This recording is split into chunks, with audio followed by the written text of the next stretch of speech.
Y ahora nos vamos a nuestra carta a los filipenses, que fijaos, no nos vamos muy lejos, ya lo he comentado en otra ocasión, no nos vamos muy lejos de lo que hemos estado hablando de estas ciudades romanas, porque de Filipos se dice, cuando se cuenta cómo llegan allí el apóstol, sus colaboradores, etcétera, y ahí estaba Lidia, la vendedora de púrpura, esta mujer empresaria, que es la primera que se convierte, luego hace que se queden allí en su casa, en fin, y de esa manera empieza la iglesia de Filipos y la primera iglesia en Europa. Bueno, pues se dice, y Filipos era una colonia, se pone así simplemente de referencia, Filipos era una colonia. Ser una colonia en la época del imperio era una cosa importantísima para la ciudad, porque era tener todos los privilegios de la ciudad de Roma, pero sin ser romana, sin ser la ciudad de Roma. O sea que una colonia tenía una importancia grande en la época y tenía muchos privilegios, y el emperador tenía unos deberes de protección con la ciudad, y la ciudad tenía unos privilegios. Los ciudadanos de Filipos tenían privilegios como ciudadanos romanos, que allí es donde también, acordaos, el apóstol Pablo lo meten en la cárcel, lo azotan, lo meten allí de mala manera en la cárcel y luego lo quieren echar. Y dice, cuidado que aquí habéis hecho algo que os puede salir mal, y es que habéis maltratado a un ciudadano romano, que no se podía maltratar. La ley romana impedía, por ejemplo, que se azotase, excepto en casos especiales, a los ciudadanos.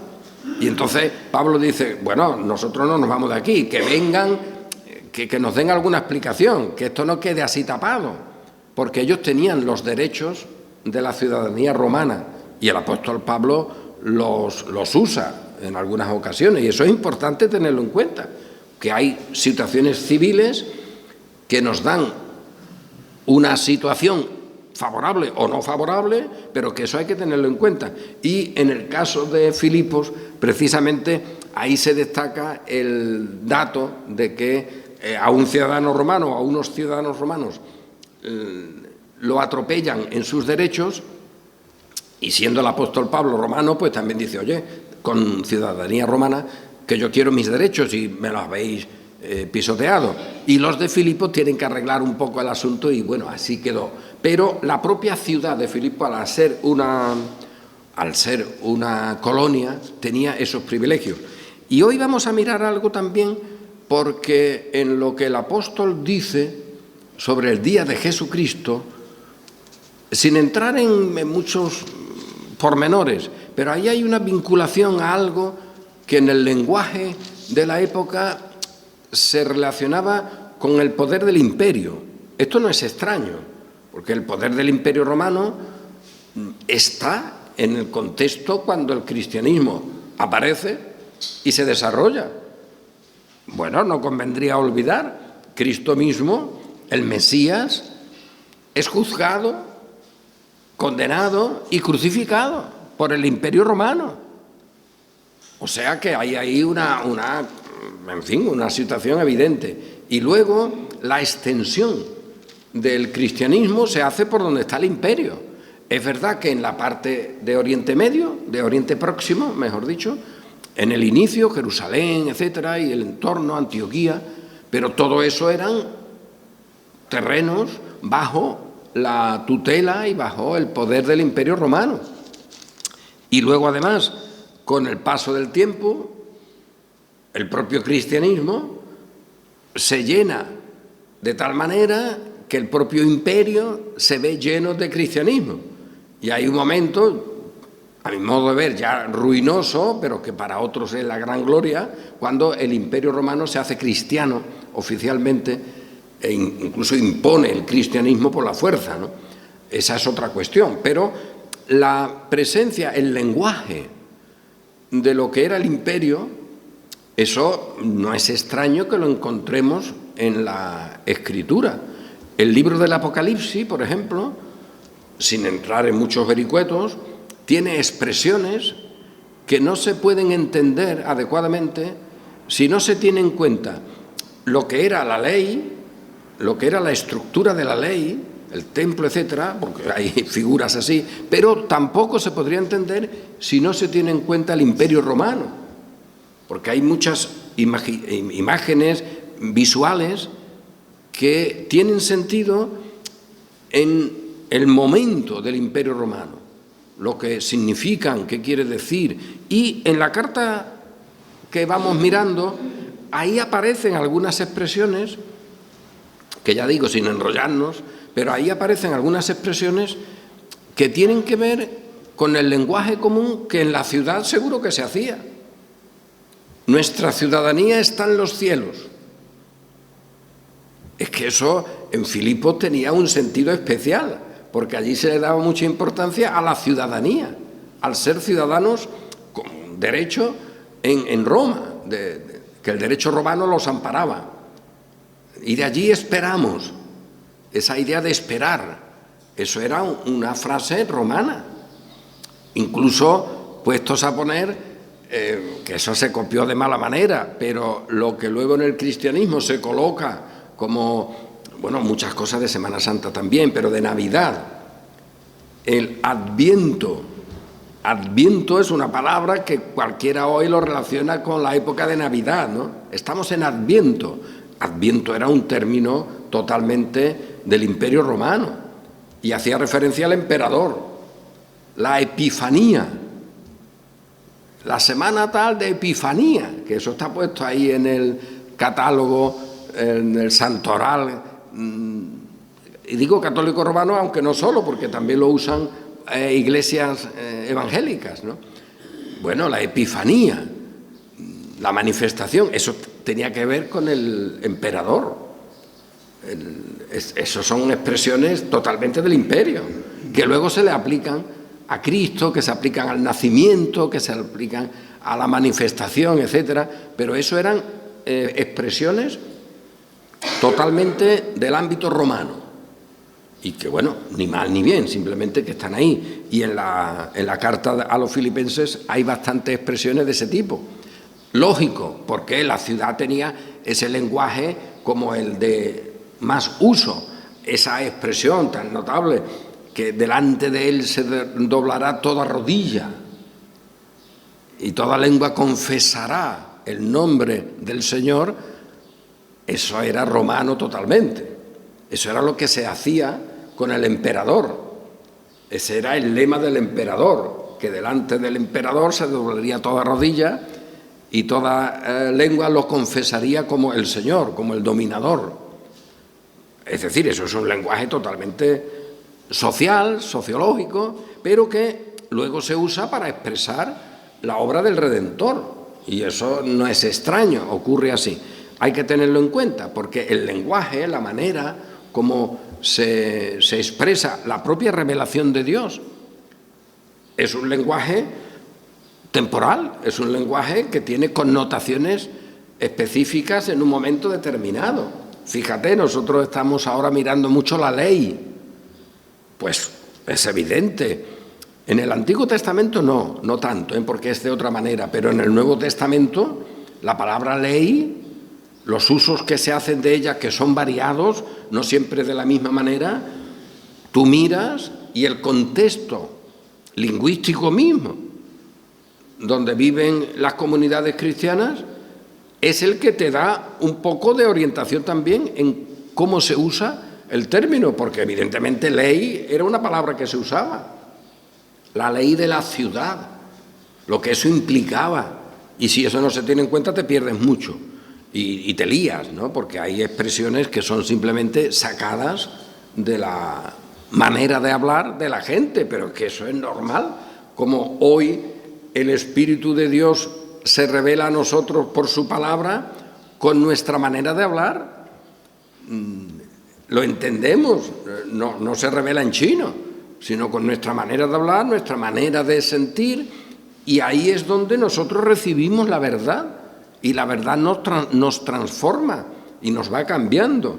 Todas estas cuestiones, por lo tanto, para que veáis que seguramente saldrán en parte en esa visita que se realizará, si Dios quiere, a la ciudad de Regina, porque allí, hombre, habrá que decir algunas cosas de estas, de cómo el emperador estaba allí y tal, pero cómo luego eso se ha tomado en el cristianismo de manera perversa y han puesto allí a la madre del emperador por todos sitios, a María, que la han hecho madre del emperador, la madre del emperador. Eso tenía un valor en Roma, la que había parido al emperador. Y luego eso en un concilio se estableció como norma para referirse a María, que había parido a Cristo. Todas estas cosas son ya perversiones muy gordas, cuidado, y eso simplemente es tenerlo en cuenta. Bueno, pues nosotros acudimos a esta carta a los filipenses, pero especialmente acordaos, para lo cual hay que hacer un poquillo de parada, acordaos de la lectura que antes se hizo del capítulo, una parte del capítulo 36 de Ezequiel, porque es fundamental, lo que comentamos hoy, pero que también, si Dios quiere, pero también hemos comentado el pasado domingo, en los jueves está saliendo esto mucho.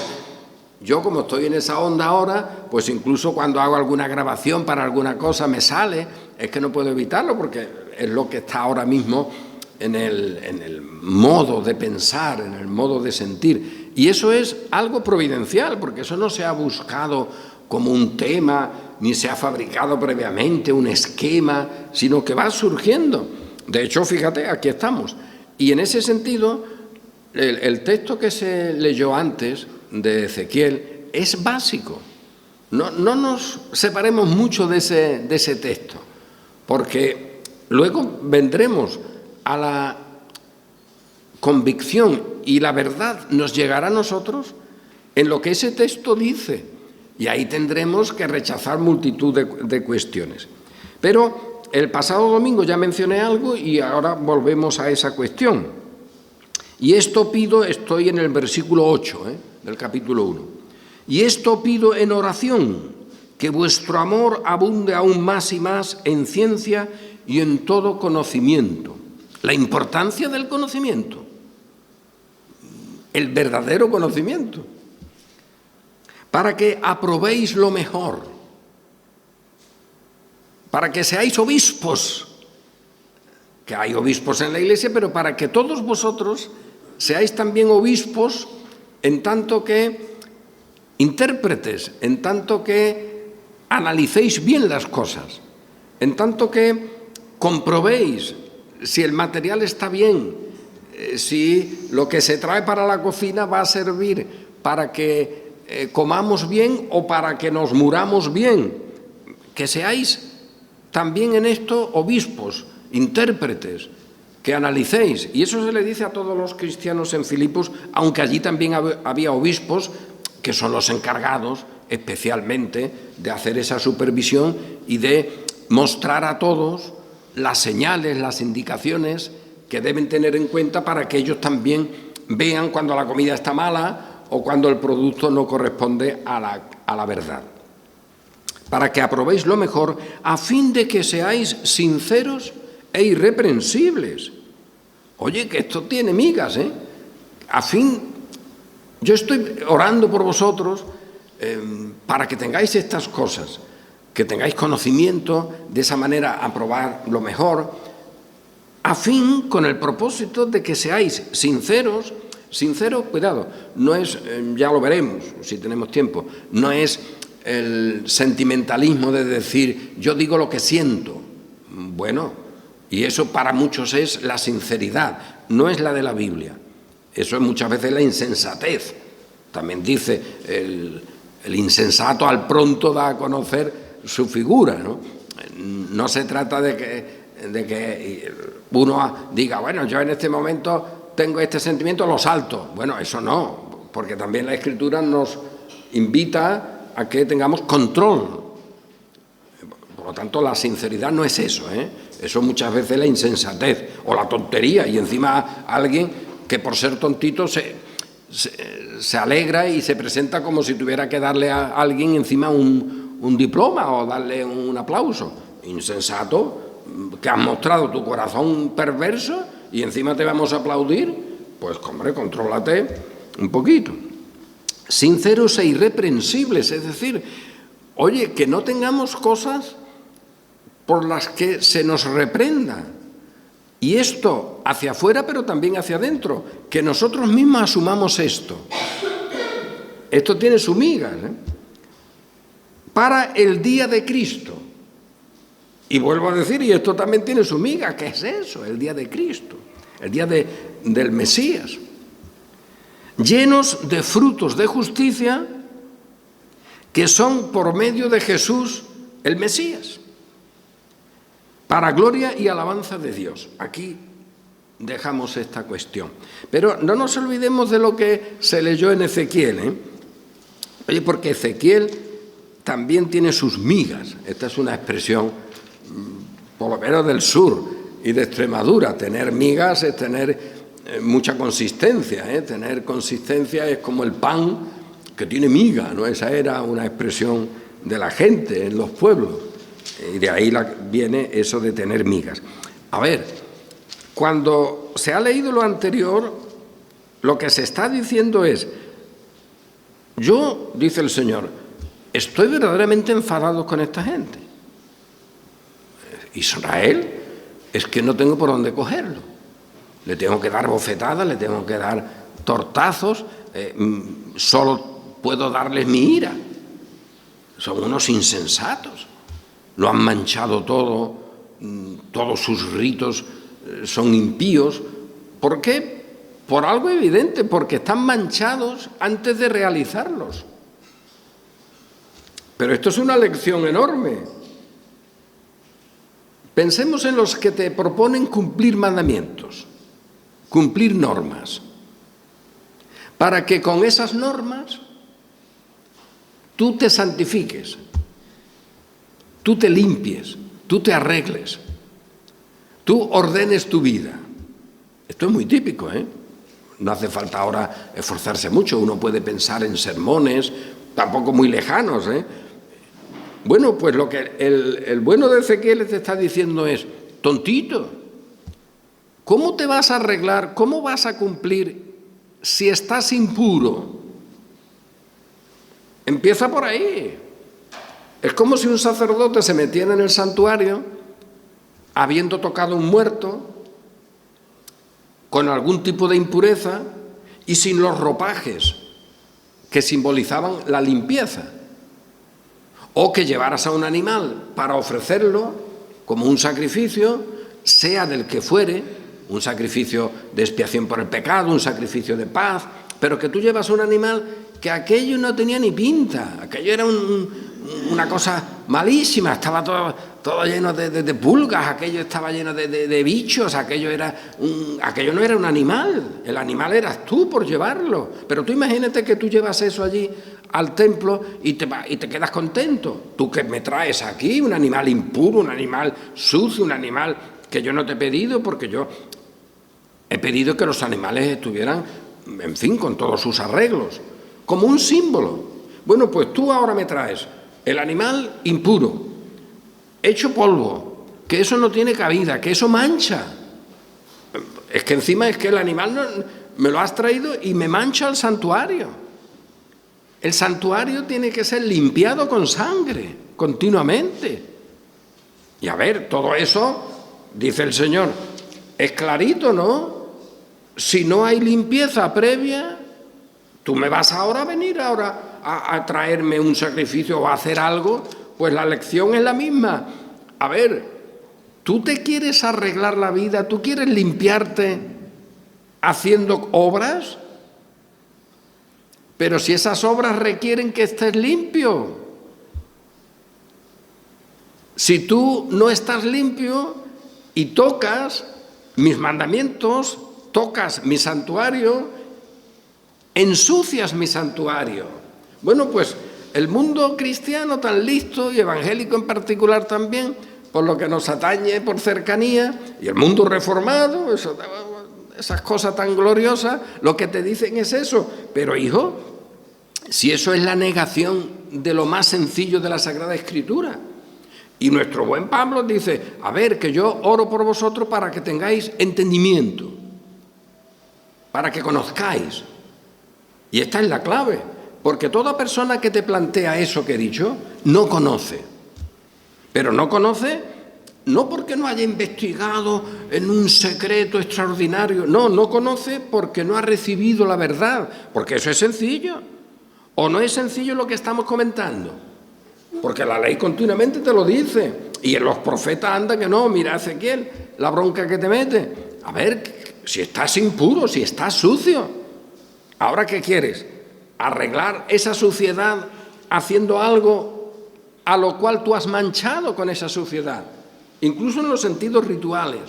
Pues el que tiene entendimiento porque ha recibido esta verdad sencillita, puede decir, oye, cuando me están planteando que yo me santifique, que yo me limpie, que yo me arregle moralmente, haciendo no sé qué cosas, aunque sean cosas que en la Escritura aparecen, mandamientos, muy bien, vete tú a saber, pero con el conocimiento de la palabra, simplemente porque la hemos recibido, ahora podemos decir, pero si eso es imposible, a ver, ¿yo cómo me voy a arreglar moralmente si tengo que estar arreglado moralmente para siquiera acercarme al Señor?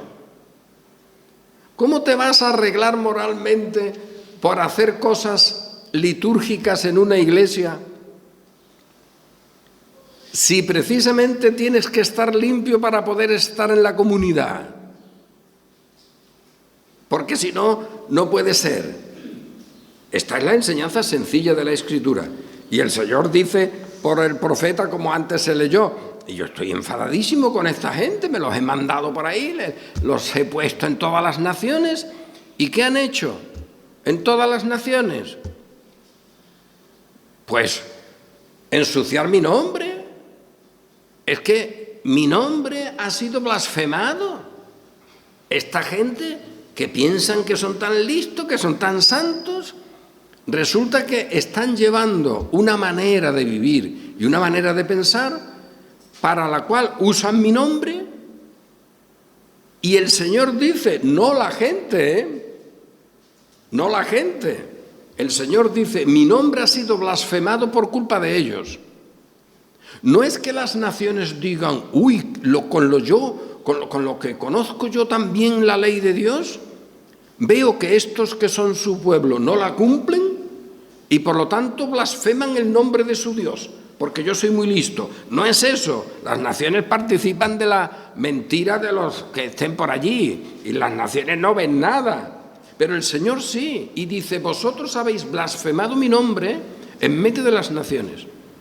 Y ahora las naciones, a través de vosotros, en vez de tener una presencia mía, tiene vuestra presencia. Y todos decimos, oye, pues esto es la cristiandad, porque fíjate tú, aquí lo hemos dicho, algunos se quedan tan contentos, el crecimiento del cristianismo, siglo IV, siglo V y tal. Y algunos, pues mira cómo el cristianismo llega a Irlanda, a Inglaterra, eso se dice también a ciertas partes de Europa, ¿no? ¿Y cómo llega? ¿Cómo llega? Porque un papa, en fin, instó, ahí hay un papa que mandó bastante a misioneros por ahí, manda a monjes que avancen, que lleven el cristianismo, y ellos por donde avanzan van produciendo y creando y estableciendo monasterios o conventos. ¡Ah, qué cristianismo!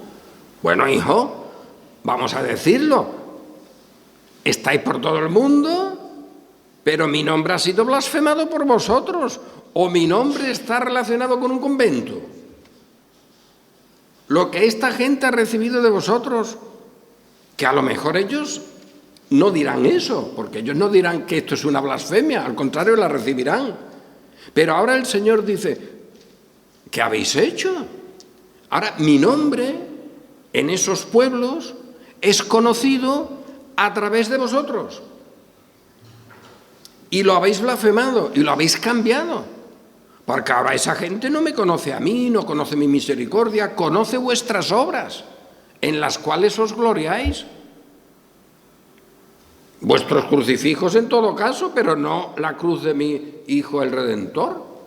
Por lo tanto, Él decide eso. Sin embargo, en la carta a los Filipenses nosotros tenemos la oración de Pablo para que como Iglesia conozcamos y seamos irreprensibles y tengamos fundamento en el día de Cristo, para que eso sirva para alabanza y gloria de Dios. Por lo tanto, subrayado queda, hay una Iglesia, hay una comunidad redimida que sí traslada el Evangelio, la gloria del Señor. Y esa es la comunidad redimida que está, bueno, de momento está aquí, con nosotros, porque nosotros somos esa comunidad. Y en esa comunidad, la condición de irreprensibles es porque no manifestamos ni anunciamos lo nuestro, que siempre será reprensible, sino la obra perfecta del Redentor, que es irreprensible o no. Vete tú a discutir con Él, a ver qué fallo le encuentras. Bueno, le encontrarás mucho, los redimidos ni uno, porque Él es el Salvador. Esto es básico en lo que se ha leído de Ezequiel, en este capítulo 36. Oye, ¿y ahora qué? Pues mira, me tenéis así, estoy dolido, y no lo hago por vosotros, sino por mi nombre. Voy a arreglar esto un poco, que me habéis blasfemado por ahí, me habéis puesto como si fuera yo un ídolo más entre estas naciones. Pues os voy a dar, y os voy a transformar, os voy a cambiar, pero no lo hago por vosotros, sino por causa de mi nombre. Y entonces es cuando se les dice, y os daré corazón nuevo y pondré espíritu nuevo dentro de vosotros y quitaré de vuestra carne el corazón de piedra y os daré un corazón de carne y os tomaré de las naciones y esparciré sobre vosotros. Oye, ¿cómo leer esto sin alegría? ¿Cómo leer esto con problemas? ¿Cómo esto no es el gozo? Esparciré Él como quiere, cuando quiere, a un pueblo al que antes le ha dado una bofetada, que está blasfemando su nombre, que está ensuciándolo todo, que está haciendo que sea impuro aún las cosas más puras que Él ha establecido, como si un sacerdote con toda impureza se mete en el templo. Imaginad que en el día de la expiación, el día máximo de expiación en Israel, ese día extraordinario que solo el sumo sacerdote entraba en el lugar santísimo, pues imagínate que el sumo sacerdote entra allí con toda clase de impureza y que el propio santuario, tremendo, que tiene que ser limpiado continuamente, el propio santuario tiene que recibir la limpieza de la sangre, hay ritos para eso. Pues tú imagínate que ese día, incluso en el simbolismo, el sacerdote que va allí está todo impuro. Pues hijo, todo lo que haga será sucio, ¿no?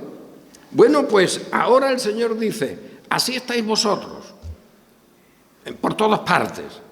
Y sin embargo yo esparciré sobre vosotros agua limpia.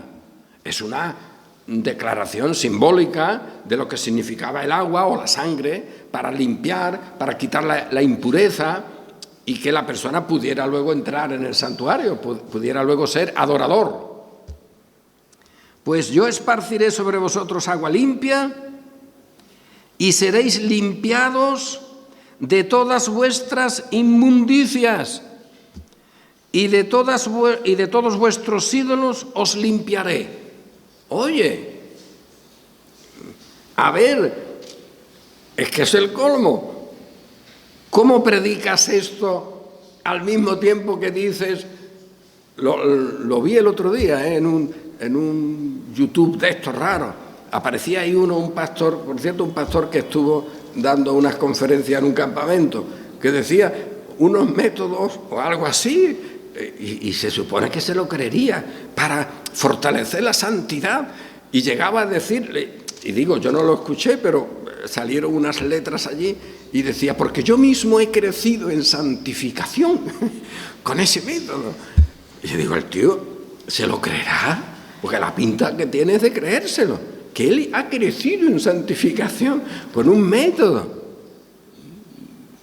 Bueno, porque no tienes un garrote de momento y el otro no está allí, pero tú te crees que esto es lo que puede haber. Y tiene no sé cuántas gente que le sigue y todo. Bueno, es el pastor de la santidad de Cataluña, por ahí es.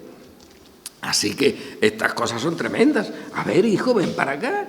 Esparciré agua sobre vosotros.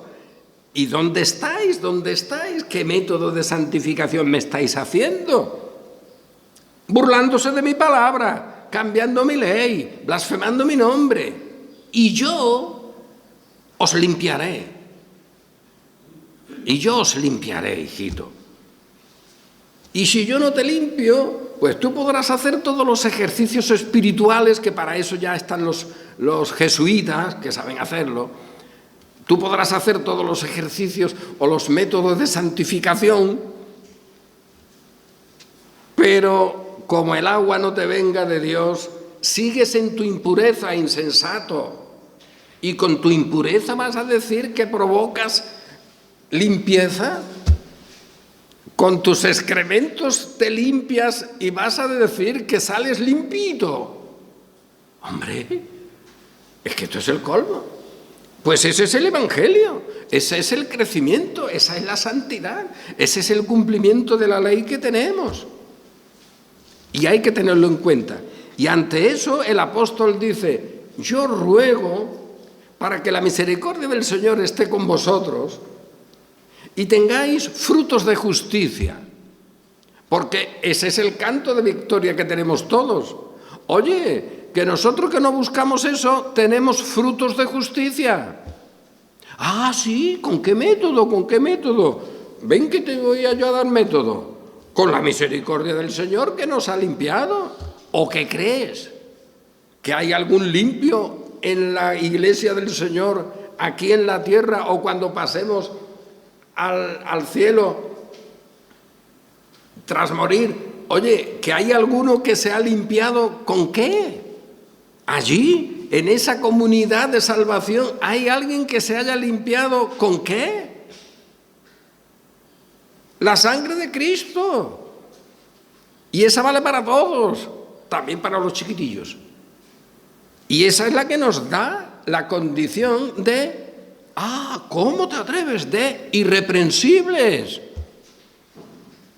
Esa es la sangre que ahora nos da la condición de sin mancha, ni arruga, ni cosa de que avergonzarnos. Y esto es lo que anunciamos. Oye, esto es sencillo. Mira qué sencillo, ¿eh? ¿Por qué no se recibe? Porque no recibís la palabra. Porque no sois de la verdad. El que es de la verdad, la recibe. Y está con nosotros. Oye, pues mira, podemos decir, nosotros como iglesia, y mira que tenemos mala pinta, somos de la verdad. ¿Por qué? Porque el Señor nos ha hecho de ella. Así de simple. Estabais por ahí, una calamidad, ensuciándolo todo. Y yo os limpié, os cambié el corazón, os hice arregladitos y ahora os voy a dar mi bendición incluso para que tengáis pan, para que la tierra os produzca frutos, para que tengáis tranquilidad, para que vuestra vida también social, eso es variable, pero os vaya bien, que tengáis la prosperidad de mi bendición, la comunión, la familia, la iglesia, la comunidad de la iglesia, en la verdad, unidos en la verdad y creciendo. El domingo pasado lo apunté. Nunca nos quedemos aquí parados porque es imposible quedarse. Cuando el Señor con agua limpia te limpia, eso es ya el futuro. Ya no tienes freno. Eres invencible. Progresa, estudia, analiza, trabaja, alégrate. No hay freno. No hay nada imposible. No hay ninguna montaña que quede ahí que frene la fe. Esta fe verdadera es invencible. Y eso es lo que nos dice la Escritura. Y así que habitaréis la tierra y yo os daré allí alimentos y tal. Y os acordaréis de vuestros malos caminos y de vuestras obras que no fueron buenas. Y os avergonzaréis de vosotros mismos. Pero hijo, que yo te he visto con esa cara proponer un método de santificación, de arreglarte, de limpiarte. Todos nosotros, y esta es la gran situación, como este pueblo del que habla Ezequiel, nos avergonzamos de nosotros mismos y decimos, vaya tela, hay que ver mis caminos, fíjate, yo que quería servir y fíjate la blasfemia, el nombre del Señor, que algunos lo han dicho. Amaneces, te ves en el espejo, ves a Cristo en ti. Mira, yo no sé la cara que tendría Cristo, pero como tuviera esta era ya grave. No, hijo, no. Ven la gente a Cristo en ti, porque muchos no podrán leer la Biblia nunca, pero la leen en ti. Pues no sé si leen en mí, apartados de mí, hacedores de iniquidad, lo mismo lo leen eso, lo mismo sacan esa conclusión. ¿Me vas a poner a mí de modelo? ¿Te vas a poner tú de modelo? Insensato. Porque todo aquel que en un púlpito propone modelos, nunca él se quita del modelo que propone, porque sería una contradicción. A ver que no. Os acordaréis de vuestros malos caminos y os avergonzaréis.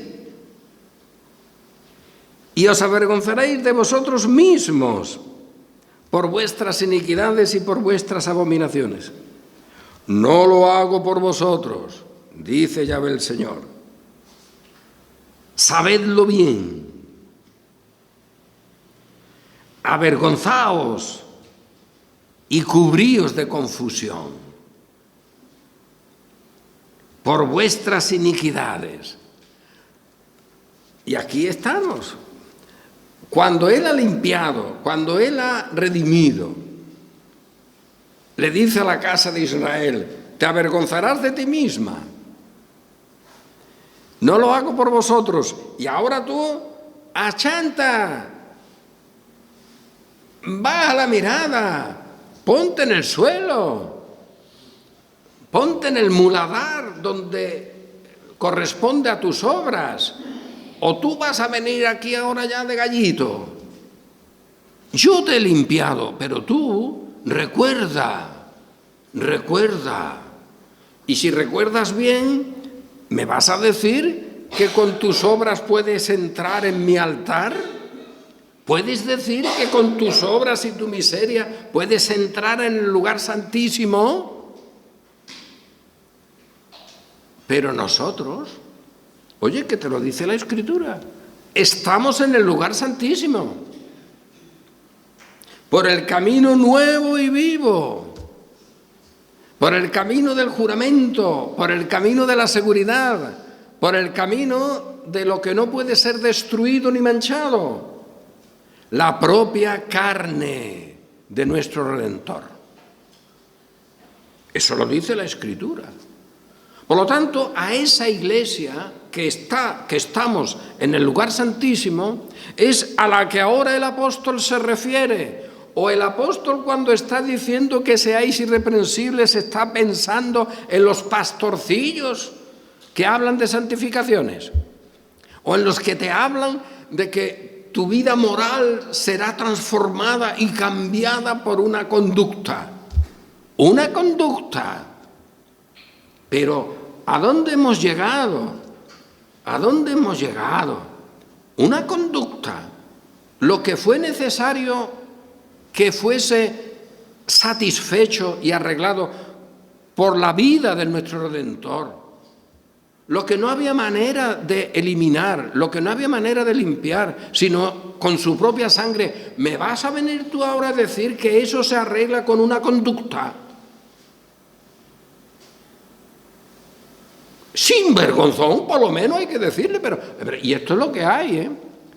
Y termino, oye, pues fíjate, nosotros tenemos como iglesia el avergonzarnos de nosotros mismos, el nipiar, estar allí achantados, pero al mismo tiempo, lo que el apóstol nos dice, sinceros, irreprensibles, llenos de frutos de justicia.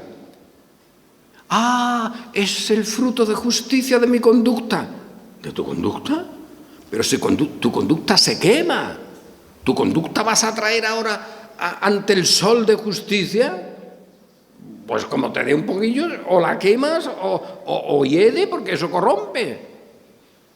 Entonces, ¿tú qué traes? Pues mira, la justicia perfecta de mi Redentor y sus frutos, porque tú no sabes que sus frutos no fueron para Él. ¿No te has enterado? Yo lo leí, a mí la Escritura me lo dijo, y mira que sé poco, ¿eh? Pero a mí me dijo la Escritura que aquello que hizo el Redentor no lo hizo para Él no lo necesitaba, lo hizo para mí.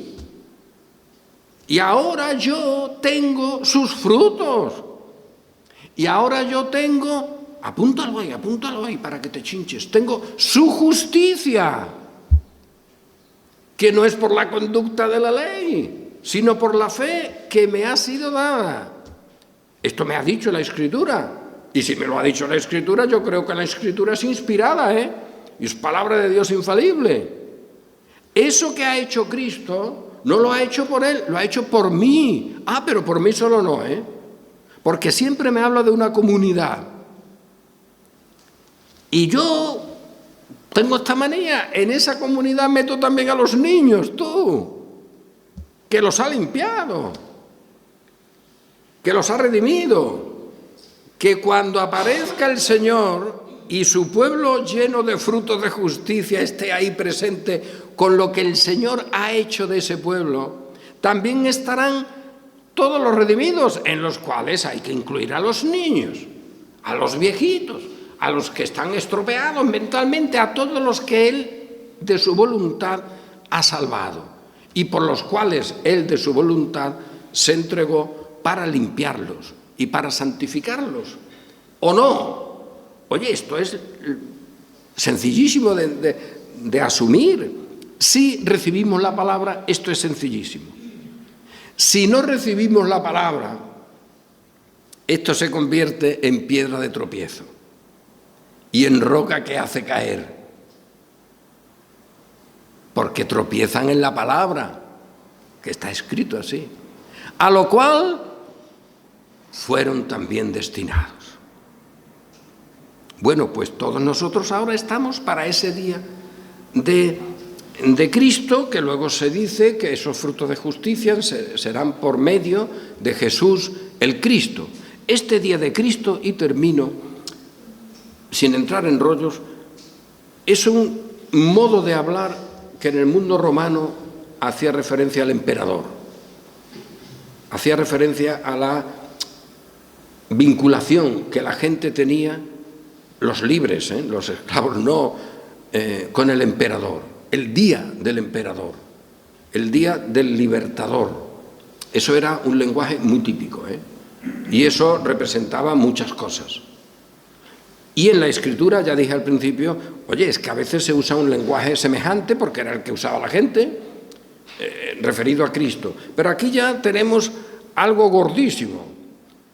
La comunidad de Filipos, todos nosotros, estamos instalados en la redención, hecha una vez para siempre, pero vivimos en la temporalidad de esa redención que tiene cosas, que se manifiesta, que tiene un almanaque.